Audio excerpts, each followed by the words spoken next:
Hello guys, দেখো আমাদের বাড়িতে আজকে পিঠে বানানো হচ্ছে।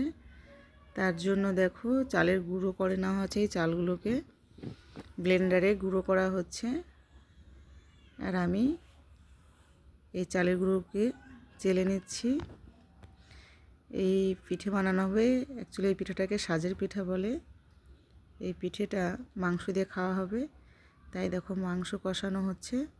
দেখো কি লোভনীয় মাংসগুলো দেখতে। এই দেখো পিঠে বানানোর জন্য গোলা গুলে এই দেখো পিঠে বানাচ্ছে। দেখো কি সুন্দরভাবে পিঠেগুলো বানানো হচ্ছে।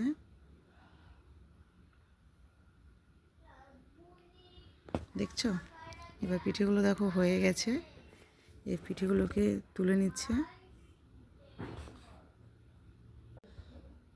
পিঠেগুলোকে দেখো একে একে সব তুলে নেওয়া হলো। দেখেছো? বলো তো তোমরা এই পিঠেগুলোকে কী নামে ডাকো? আমরা সাজের পিঠে বলি। দেখো এই পিঠেটাকে আমি মাংস দিয়ে খাচ্ছি। কে কে খাবে চলে আসো। দেখো সেই টেস্টি খাবার। কে কে খেয়েছো একটু কমেন্ট করে জানাবে প্লিজ। প্রত্যেকের কাছে রিকোয়েস্ট, কমেন্ট করবে, জানাবে কেমন এই পিঠেগুলোর নাম কি।